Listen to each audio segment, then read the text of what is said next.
Hello दोस्तों, आप सब कैसे हैं। दोस्तों आज हम लोग जानेंगे डीसी मोटर के बारे में। ठीक है, तो जनरली अगर हम डीसी मशीन के बारे में डिस्कस करें या डीसी मोटर के बारे में डिस्कस करें तो डीसी मशीन का जो फंक्शन होता है, डीसी मशीन एक ऐसी मशीन होती है जिसमें अगर हम इलेक्ट्रिकल पावर दें तो वो मैकेनिकल में कन्वर्ट हो जाती है, मैकेनिकल पावर में कन्वर्ट हो जाती है।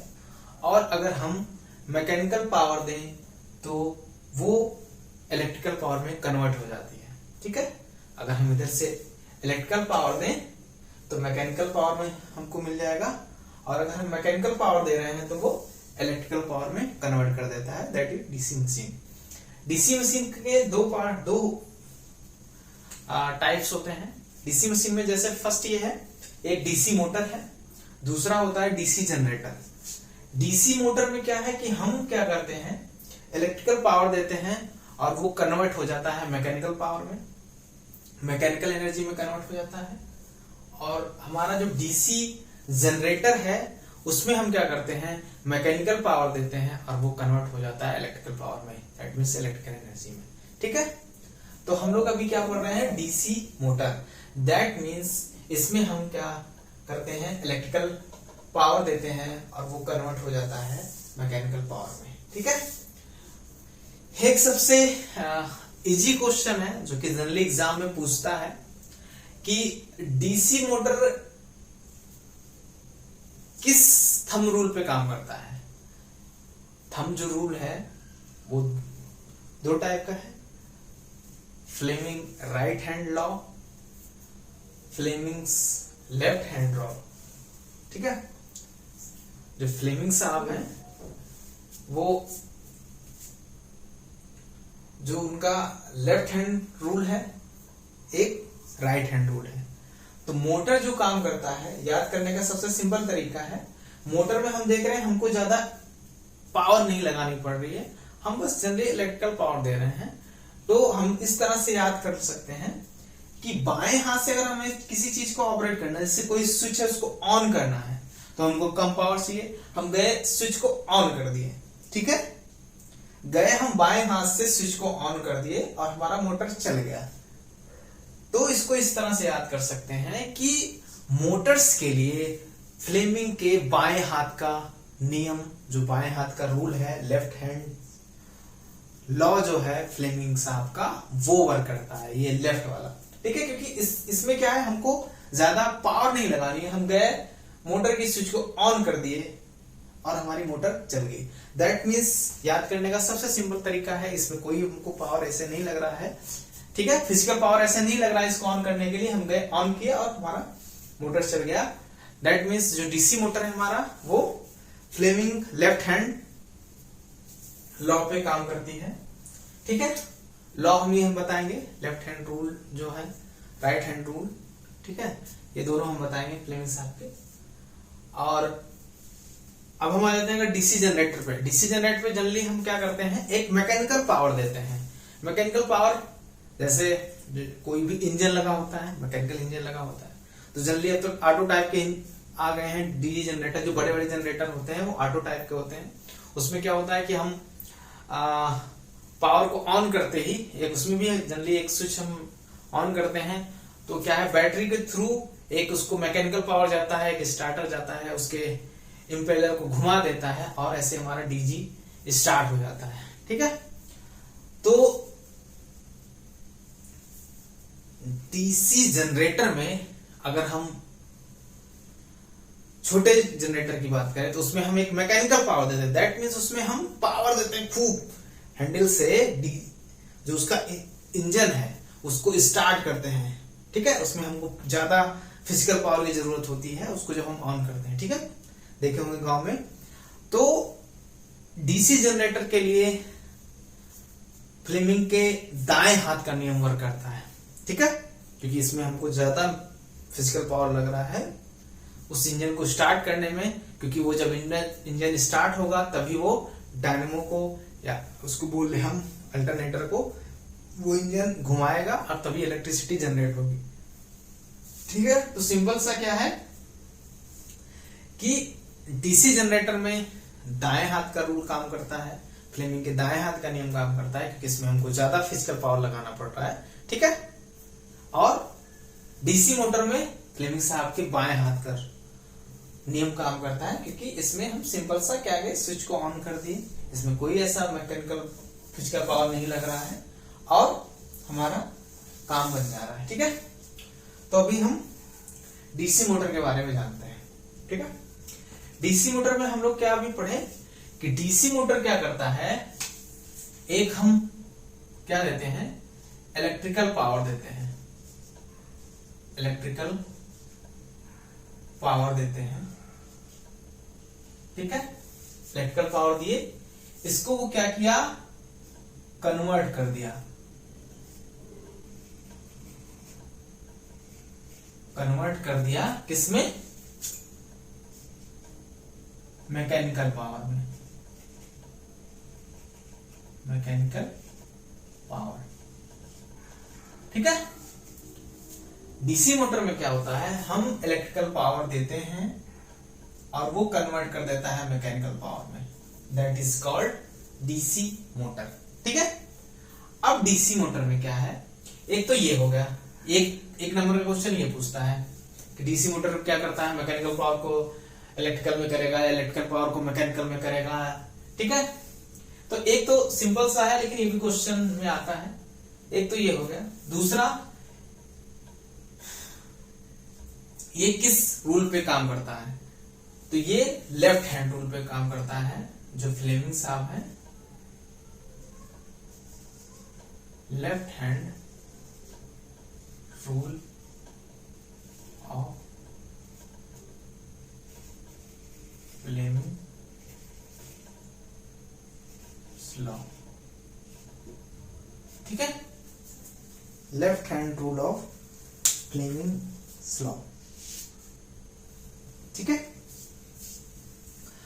तो एक तो ये पूछ लेता है, लेफ्ट हैंड का हमको पता है कि इसमें ज्यादा फिजिकल पावर नहीं लगेगा, हम इस तरह से याद कर सकते हैं, याद करने के लिए हम ये रूल अलग से बताएंगे, ये लॉ अलग से हम बताएंगे, ठीक है। अभी देखो, अब डीसी मोटर में क्या है कि हम इलेक्ट्रिकल पावर देते हैं, ठीक है। दैट मीन्स कि एक कंडक्टर ऐसा लेते हैं जिसमें से पहले से ही करंट फ्लो हो रहा होता है, दैट मीन्स कि उस कंडक्टर में हम करंट फ्लो करवाते हैं, ठीक है, और उसको किसी मैग्नेटिक फील्ड में हम प्लेस कर देते हैं। एक कंडक्टर लेते हैं और जिसमें से करंट फ्लो हो रहा होता है और हम उससे मैग्नेटिक फील्ड में प्लेस कर देते हैं, ठीक है। अगर यहां पे एक मैग्नेटिक फील्ड है परमानेंट टाइप का, ये आपका हो गया N और ये आपका हो गया S, ठीक है। ये आपका हो गया N, ये आपका हो गया S। इसमें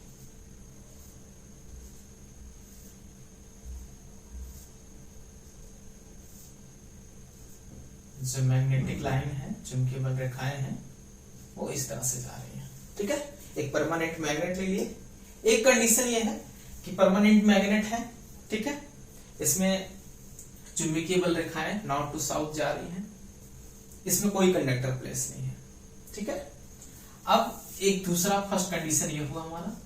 दूसरा कंडीशन अगर हम देखें तो एक परमानेंट मैग्नेट है, अगर मान लें N है और एक S है, ठीक है, और एक कंडक्टर लेते हैं, एक कंडक्टर हम ले लिए जिसमें करंट फ्लो हो रहा हो। करंट फ्लो हो रहा होगा तो कंडक्टर के चारों तरफ एक मैग्नेटिक फील्ड जनरेट होता है। जब किसी कंडक्टर में करंट फ्लो होता है, जिसको हम इससे थंब रूल से निकाल सकते हैं कि करंट अगर फ्लो हो रहा है तो उसका मैग्नेटिक फील्ड का डायरेक्शन क्या होगा, या स्क्रू पेंच वाले से, ठीक है।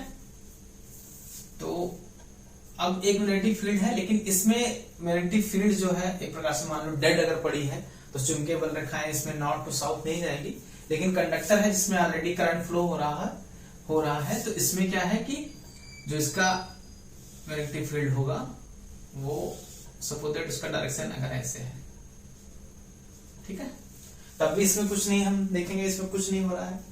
अब अगर हम ये दूसरी कंडीशन अगर देख लेते हैं, एक है कि जिसमें कंडक्टर नहीं है, या कंडक्टर है तो कंडक्टर में, इसको कंडक्टर भी ले लेते हैं, कंडक्टर है लेकिन इसमें कोई करंट फ्लो नहीं रहा है। ठीक है, इस कंडक्टर में कोई करंट फ्लो हो नहीं रहा है।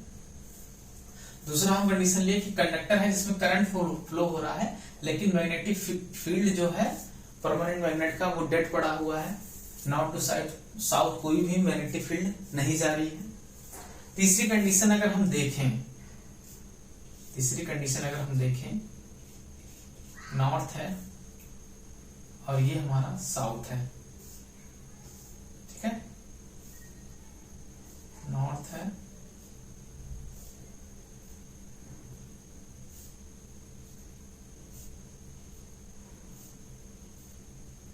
तो जो चुंबकीय बल रेखाएं हैं वो नॉर्थ टू साउथ जा रही हैं।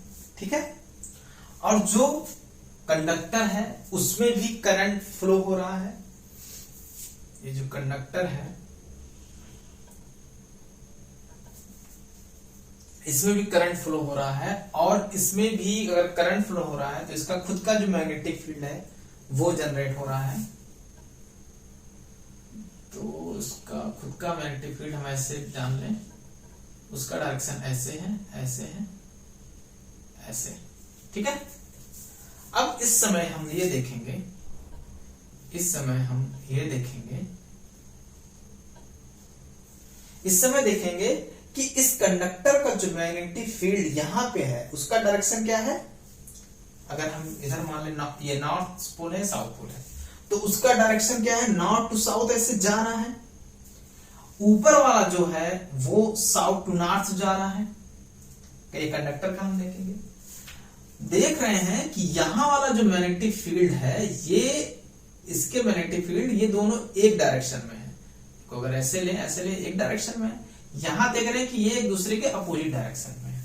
ठीक है, तो यहां पे तो क्या है, ये दोनों ऐड हो जाएंगे। सेम डायरेक्शन में अगर मैग्नेटिक फील्ड है तो वो ऐड हो जाती है, एडिटिव नेचर की होती है।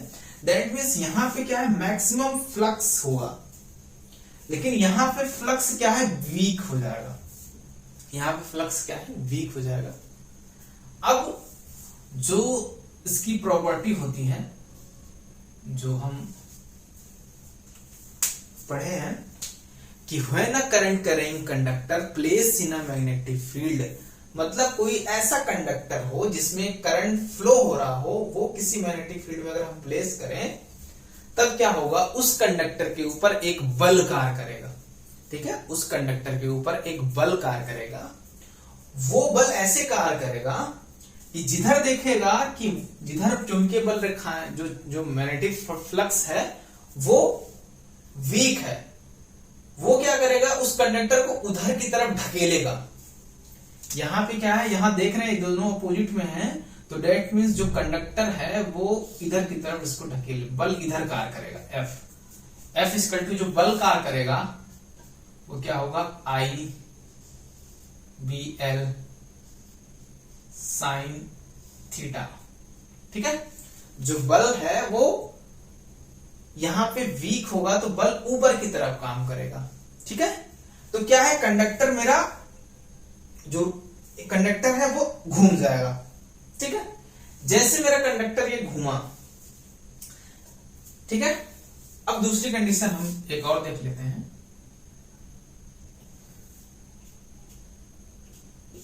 इसमें क्या है, ऊपर देख रहे हैं कि इसका जो मैग्नेटिक फ्लक्स है इसका दोनों अपोजिट डायरेक्शन में है, तो यहां पे वीक हो गया, यहां पे दोनों ऐड हो गए। ठीक है, तो ये जो बल कार्य किया ये ऊपर की तरफ कार्य किया। अब अगली कंडीशन देख लेते हैं। नॉर्थ है और ये साउथ पोल है, यहां चुंबकीय बल रेखाएं हैं ऐसे।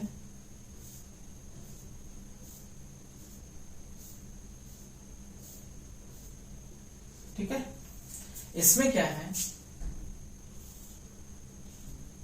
कि करंट का डायरेक्शन जो पहले एंटी क्लॉकवाइज था, वो कंडक्टर में करंट का डायरेक्शन क्या हो जाएगा, क्लॉकवाइज, ऐसे ऐसे। जब करंट का डायरेक्शन कंडक्टर में दूसरी तरफ हो गया, करंट का डायरेक्शन चेंज हो गया, तो इसका मैग्नेटिक फील्ड का डायरेक्शन भी चेंज हो गया। तब हम ये देख रहे हैं कि ये जो यहां पे देख रहे हैं कि ये जो चुंबकीय बल रेखाएं हैं यहां पे वीक हो रही है और यहां पे ऐड हो जा रही है, यहां पे सेम डायरेक्शन में है। अब इस समय जो इस कंडक्टर पे फोर्स काम करेगा वो नीचे काम करेगा, F = IBL sin थीटा। ठीक है, अब ये नीचे की तरफ काम किया। ऐसे ही कंडक्टर मेरा जो एक बार घूमा था वो फिर नीचे की तरफ घूम जाएगा, मतलब जैसे ये है, एक बार इसके ऊपर की तरफ काम किया तो ऐसे घूमा, फिर यहां नीचे की तरफ काम किया तो ऐसे घूमा। ठीक है, अब ये फिनोमिना जो है, ये चौथी कंडीशन है, ये जो कंडीशन की जो फिनोमिना है जो घटित हो रही है बार बार, वो क्या हो रहा है कि एक कंडक्टर पे ऐसा हुआ, फर्स्ट कंडक्टर जो जैसे जो रोटर है, रोटर में तो वाइंडिंग हुई रहती है, तो इसमें नंबर ऑफ कंडक्टर रहते हैं, ये जो हमारा रोटर है इसमें वाइंडिंग हुई रहती है, इसमें क्या है, नंबर ऑफ कंडक्टर रहते हैं। तो एक कंडक्टर पे ये जो रोटर है या आर्मेचर है, ठीक है, इसमें नंबर ऑफ कंडक्टर रहते हैं। तो एक कंडक्टर पे सेम बल काम किया तो वो कंडक्टर दूसरी तरफ घूमा, तब तक उसकी जगह दूसरा कंडक्टर आ गया, तो उस कंडक्टर में क्या है, जो करंट है वो दूसरी डायरेक्शन में है, दूसरी डायरेक्शन में करंट है तो उस पे फिर इस तरह से काम करेगा। फिर मेरा रोटर घूमा, तब तक उसके उस जगह पे तीसरा कंडक्टर आ गया, तीसरा कंडक्टर पे क्या है, फिर डायरेक्शन इसी वाला मिल गया, तो फिर ऐसे घूमा, चौथा कंडक्टर आया, फिर उसका ऐसे ऐसे करके फिर कंडक्टर हमारा क्या है, जो हमारा रोटर है वो एक साइड में घूमना चालू कर देता है, खूब तेज घन, ठीक है, घूमना चालू कर देता है। इस तरह से हमारा इंडक्शन मोटर जो है वो वर्क करता है। ठीक है, when a current conductor place in a magnetic field, मतलब किसी मैग्नेटिक फील्ड में एक कंडक्टर ऐसा प्लेस करें जिसमें पहले से ही करंट फ्लो हो रहा हो, तब उस कंडक्टर पे एक बल कार्य करेगा, जो बल उस कंडक्टर में जिस तरफ मैग्नेटिक फील्ड का जो चुंबकीय क्षेत्र है, मैग्नेटिक फील्ड जो एरिया है जिधर वीक होगा उधर की तरफ वो क्या करेगा, बल कार्य करेगा, धक्का देगा और मेरा कंडक्टर घूम जाएगा। उसकी जगह दूसरा कंडक्टर आएगा, तो उस कंडक्टर में करंट दूसरा फ्लो हो रहा होगा, जिससे उसका क्या है कि दूसरी अपोजिट साइड फिर धक्का लगेगा और ऐसे ऐसे करके हमारा रोटर घूमने लगता है। दैट मीन्स हमको मैकेनिकल पावर प्राप्त हो जाता है, मैकेनिकल एनर्जी प्राप्त हो जाती है। ठीक है, हम इधर इलेक्ट्रिकल दे रहे हैं, इलेक्ट्रिकल देते ही मेरा रोटर घूमने लगा। अब उस रोटर में हम पुली लगा के हम चाहे पंप लगा दें, पंप लगा देंगे तो हमको क्या है कि वो मैकेनिकल हमको पानी मिलने लगेगा, पानी को सर्कुलेट करना है। गांव में चक्कियां चलती हैं, लिफ्ट चलती हैं, कई सारी चीजें हैं। ठीक है, पहले डीसी मोटर का ज्यादातर यूज होता था, हमारा रेलवे में भी यूज होता था। ठीक है, इंडियन रेलवे में डीसी सीरीज मोटर होता था। कौन सा मोटर कहाँ पे यूज होता है ये भी हम बताएंगे, बहुत इंपॉर्टेंट है। ठीक है, पहले तो हम ये समझ गए या समझ लेते हैं कि हाउ टू रन या how to work DC motor. ठीक है, कोई भी मोटर हो, डीसी मोटर हो, तो ये कैसे वर्क करती है। वर्क करने का सिंपल सा ये है कि कोई ऐसा कंडक्टर है जिसमें करंट फ्लो हो रहा हो, उस कंडक्टर को हम किसी मैग्नेटिक फील्ड में अगर हम प्लेस कर दें, रख दें, ठीक है, और उस कंडक्टर में क्योंकि करंट फ्लो हो रहा है, जिसके कारण से उस कंडक्टर में उसका खुद का मैग्नेटिक फील्ड जनरेट होगा, जिसकी दिशा हम ज्ञात कर सकते हैं थंब रूल के हिसाब से। ठीक है, थंब रूल के हिसाब से या स्क्रू पेस के एक लॉ है, ठीक है, उसके हिसाब से हम ज्ञात कर सकते हैं। अब जब वो कंडक्टर किसी मैग्नेटिक फील्ड में प्लेस हुआ, तब देखें, तब उस कंडक्टर पे एक बल कार्य करेगा। उस बल की वैल्यू क्या होगी वो इस फार्मूले से निकालेंगे। ठीक है, IBL sin थीटा। ठीक है, इसमें I क्या है, करंट है, उस कंडक्टर में कितना करंट फ्लो हो रहा है, B क्या है, उसका चुंबकीय फ्लक्स घनत्व है, ठीक है, और L क्या है, उस कंडक्टर की लंबाई है, लेंथ है। साइन थीटा क्या है, कंडक्टर और इस मैग्नेटिक फील्ड में जो एंगल बन रहा है वो है हमारा थीटा, साइन थीटा। क्लियर? इस तरह से इस बल की हम वैल्यू निकाल लेंगे और ये जो बल होगा वो उस कंडक्टर पे वर्क करेगा। ये जब बल वर्क करेगा तो जिस तरफ क्या है मैग्नेटिक फील्ड वीक होगा उधर की तरफ वो बल कार्य करेगा, उधर की तरफ वो हमारे कंडक्टर को ढकेल देगा और हमारा कंडक्टर रोटेट होना चालू कर देगा। तब तक उस पोजीशन में दूसरा कंडक्टर आ जाएगा, क्योंकि एक रोटर में कई सारे नंबर्स ऑफ कंडक्टर होते हैं, कॉइल होती हैं, ठीक है। दूसरी कॉइल आ जाएगी, दूसरी कॉइल पे सेम फिर से हमारा करंट अपोजिट डायरेक्शन में होगा, सेम प्रिंसिपल उस पर वर्क करेगा, ठीक है, और हमारा रोटर ऐसे घूमने लगता है, ठीक है। अब यहाँ पे बहुत इंपॉर्टेंट बात है, एकदम ध्यान सुनना। यहां देख रहे हैं कि हमारा रोटर घूमने लगा, ठीक है। जब रोटर घूमा तो एक बहुत इंपॉर्टेंट रूल बताए थे, बहुत इंपॉर्टेंट नियम बताए थे हम क्या, जो फैराडे साहब हैं वो बताए थे। वो क्या कह रहे थे, वो ये बोल रहे थे कि अगर कोई कंडक्टर हो और कोई मैग्नेटिक फील्ड हो, दोनों के बीच अगर रिलेटिव मोशन हो, फर्स्ट कोई कंडक्टर हो कोई मैग्नेटिक फील्ड हो, दोनों के बीच अगर रिलेटिव मोशन होगा तो उस कंडक्टर में एक ईएमएफ जनरेट होगा, ठीक है। बहुत इंपॉर्टेंट रूल है, इलेक्ट्रिसिटी इन्हीं साहब के रूल पे डिपेंड है। अब यहां देख रहे हैं कि यहां कंडक्टर जो था, जो कॉइल थी, वो क्या है, वो घूम रही है, दैट मीन्स इस जो मैग्नेटिक फ्लक्स है जो नॉर्थ टू साउथ जा रहा है, ये फ्लक्स उस कंडक्टर को काट रहा है। घूमी तो इस नियम से, अब लेकिन घूमना चालू कर दी तो हम देख रहे हैं कि जब वो कंडक्टर घूम रहा है तो इस फ्लक्स से वो कंडक्टर कट रहा है, ठीक है। जो आर्मेचर है वो इस फ्लक्स से कट रहा है। तो सेम फैराडे साहब के अकॉर्डिंग टू फैराडे लॉज क्या होगा, इस कंडक्टर में एक ईएमएफ जनरेट होगा। इस ईएमएफ का जो वैल्यू है वो जो हम यहां वोल्टेज दिए जो डीसी मोटर में उससे कम होगा ही होगा, बहुत कम होता है, लेकिन वो उसके अपोजिट डायरेक्शन में होता है, जो जिसको हम बोलते हैं बैक ईएमएफ। ईएमएफ कैसे जनरेट हुआ, क्योंकि हम क्या किए, एक करंट करेंट कंडक्टर को किसी मैग्नेटिक फील्ड में प्लेस किए, तब हम देखे कि उस पर एक बल काम किया, जिसके कारण से वो कंडक्टर हमारा घूमने लगा। जैसे घूमा तो मैग्नेटिक फ्लक्स और उस कंडक्टर के बीच रिलेटिव मोशन आ गया। रिलेटिव मोशन आते ही उस कंडक्टर में एक ईएमएफ जनरेट हो गया अकॉर्डिंग टू फैराडे लॉ, ठीक है। अब उस कंडक्टर में जो ईएमएफ जनरेट होगा उसको हम बैक ईएमएफ बोलते हैं, जिसको हम क्या बोलते हैं, बैक ईएमएफ, बैक ईएमएफ, ठीक है, जिसको हम डिनोट करते हैं ईवी से, ठीक है। ई मीन्स वोल्टेज और B means back EMF, electromotive force, ठीक है। उस रोटर में, उस कंडक्टर में एक बैक ईएमएफ जनरेट होता है जो कि अपोजिट डायरेक्शन में होता है, जो वोल्टेज अप्लाइड होता है मोटर में, ठीक है। अब इससे अगर बैक ईएमएफ का हम बैक ईएमएफ की वैल्यू निकालें, ठीक है, तो जो वोल्टेज होता है, लाइन वोल्टेज होता है, V इक्वल टू क्या होता है, IA armature current, IA armature current, और आर्मेचर का या रोटर का करंट है, और रोटर का जो रेजिस्टेंस होगा RA, या आर्मेचर का जो रेजिस्टेंस होगा IARA, plus back EMF EB, ठीक है। ये फार्मूला होता है।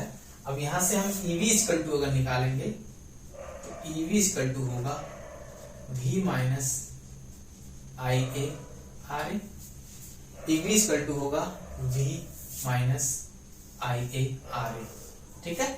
एक तो बैक ईएमएफ हमारा यहां से निकल गया। यहां से अगर हमको IARA निकालना है, अगर IA की वैल्यू निकालना है, यहां से अगर हम यहां आए तो I A R A equal to क्या होगा, V माइनस ईबी बटे, नहीं V माइनस ईबी ही होगा।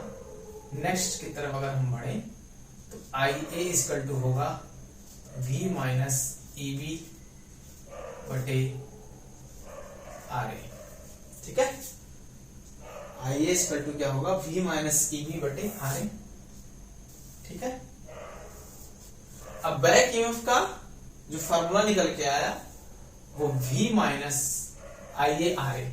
ठीक है, अब ये जो बैक ईएमएफ की जो वैल्यू है, जब ईएमएफ जनरेट होता है किसी कंडक्टर में, अगर वो किसी मैग्नेटिक फील्ड में दोनों के बीच रिलेटिव मोशन हो रहा है, घूम रहा है, तो उसमें जो ईएमएफ जनरेट होता है वो क्या है, टोटल फ्लक्स पे डिपेंड करता है कि फ्लक्स कितना है, और रन पे डिपेंड करता है। ठीक है, रोटेशन पे डिपेंड कर रहा है, वो कितना रोटेट कर रहा है। दैट मीन्स जो ईबी है वो किस पे डिपेंड कर रहा है, फ्लक्स फाई, और जो उसका स्पीड है एन पे डिपेंड कर रहा है। ठीक है, फ्लक्स फाई और उसकी स्पीड जो एन है कंडक्टर की रिलेटिव मोशन की स्पीड, उस पर डिपेंड कर रहा है। अगर हमारा जो कंडक्टर है यहाँ पे इक्वल लगा रहे हैं, एक कांस्टेंट आ जाता है, उसको के बोल सकते हैं, के फाई इंटू एन होगा, फाई एन हो जाएगा। ठीक है, अब जो हमारा कंडक्टर है, ठीक है, वो एक मिनट में वो क्या कर रहा है, 1/n चक्कर लगा रहा है। जो हमारा कंडक्टर है वो एक मिनट में 1/n चक्कर लगा रहा है। ये एक मिनट में है, तो एक मिनट में कितने होते हैं, 60 सेकंड होते हैं। तो अगर सेकंड में निकालें तो 60/n सेकंड कितना चक्कर लगा रहा है एक सेकंड में। एक मिनट में 1/n मिनट लगा रहा है चक्कर, लेकिन अगर सेकंड में निकालें तो 60/n चक्कर लगा रहा है। ठीक है, एक मिनट में। ठीक है, अब इसको अगर पुट कर देते हैं तो EV इक्वल टू आएगा, जिसमें जो K का है, K एक नियतांक है, इसकी वैल्यू क्या होती है, Z इंटू P बटे A। K जो कांस्टेंट है इसकी वैल्यू होती है ZP बटे A। ये अगर इसमें पुट कर दें इसमें तो क्या होगा, 5Z NP अपॉन 60A। ठीक है, एक फार्मूला ये होता है बैक ईएमएफ का, एक फार्मूला ये होता है क्या हमारा, बैक ईएमएफ का। ठीक है, ये जो Z है ये कंडक्टर की जो टोटल कंडक्टर की संख्या है। P क्या है हमारा, पोल है। P क्या है हमारा, पोल है, कितने पोल का मोटर है। ठीक है, A क्या है, पैरेलल पाथ की संख्या है, कितने हमारे जो कितने हमारे पैरेलल सर्किट है उसकी संख्या है। ठीक है, और Z क्या है, टोटल कंडक्टरों की संख्या है। ये जो A की वैल्यू है, अगर लैप वाइंडिंग है या वेव वाइंडिंग है तब पूछता है, लैप वाइंडिंग में A की वैल्यू क्या होगी और वेव वाइंडिंग में A की वैल्यू क्या होगी। तो लैप वाइंडिंग में क्या होता है, ये बहुत इंपॉर्टेंट है, पूछता भी है। लैप वाइंडिंग में जो A की वैल्यू होती है वो P के बराबर होती है, मतलब पैरेलल पाथ की संख्या बराबर, मतलब जितना पोल होंगे उतना पैरेलल पाथ की संख्या होगी। अगर 4 पोल का मोटर है तो 4 पैरेलल पाथ होंगे, 2 पोल का मोटर है तो 2 पैरेलल पाथ होंगे। ये लैप वाइंडिंग के लिए है।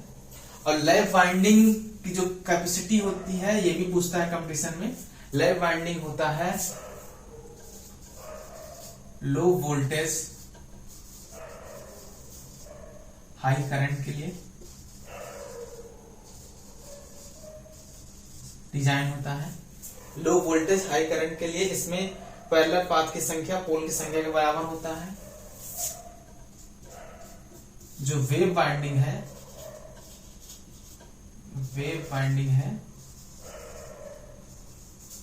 वेव बाइंडिंग में क्या होता है, पैरेलल पाथ की संख्या जो है वो 2 होती है। ठीक है, ये होता है, ये जो बाइंडिंग है ये डिजाइन होता है फॉर वियर करने के लिए हाई वोल्टेज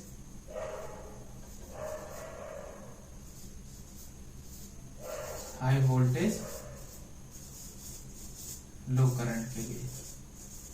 ठीक है, बहुत इंपॉर्टेंट है, ये भी पूछता है, ये भी पूछता है, ये सब पूछते हैं। ठीक है, एक तो ये पूछता है, ये भी और इस तरह से फॉर्मूले के लिए पूछ देता है। ठीक है, कभी बैक ईएमएफ, यहाँ पर हम देख रहे हैं कि बैक ईएमएफ जनरली क्या है, किस पे डिपेंड कर रहा है, बैक ईएमएफ क्या है, करंट पे डिपेंड कर रहा है, और back EMF directly proportional to क्या है, इसके एन पे, ये जो हमारा चक्कर है, मतलब जितना हमारा कंडक्टर घूम रहा है, स्पीड, एन मीन्स स्पीड। ठीक है, अगर एन स्पीड से हमारा रोटर घूम रहा है, अगर स्पीड उसकी ज्यादा है तो बैक ईएमएफ भी ज्यादा होगा। ठीक है, बैक ईएमएफ ज्यादा होगा इसका मतलब करंट कम लेगा। ठीक है, बैक ईएमएफ ज्यादा होगा तो करंट कम लेगा। अब अगर स्पीड कम है तो ईबी भी कम होगा, ईबी कम होने का मतलब है करंट ज्यादा लेगा। ठीक है, तो ये एक दूसरे से इनका आपस में रिलेशन है। ठीक है, इसके बारे में और डिटेल में हम बताएंगे, आप लोग इसको नोट कर लो, बहुत ही इंपॉर्टेंट है। ये सारे क्वेश्चन पूछे गए हैं एग्जामों में, जो जनरली पूछते ही हैं कि अगर लैप बाइंडिंग हुई है तो जो पैरेलल पाथों की संख्या है वो किसके बराबर होगा, पोल का वैल्यू दिया रहेगा, पोल के बराबर होगा, 2 के बराबर होगा, XYZ जो भी करके है। तो इसमें पोल के बराबर होता है, जितना पोल होता है उतना पैरेलल पाथ की संख्या होती है। वेव बाइंडिंग है तो इसमें जो पैरेलल पाथों की संख्या होती है वो 2 होगा, ना 2 से कम हुआ ना 2 से ज्यादा होगा। ठीक है, और ये किसके लिए डिजाइन होता है, ये लो वोल्टेज हाई करंट के लिए डिजाइन होता है, ये हाई वोल्टेज लो करंट के लिए डिजाइन होता है। ठीक है, इसमें जो फोर्स कार्य करता है वो F = I/sin θ होता है। ठीक है, आप लोग इसको नोट कर लीजिए।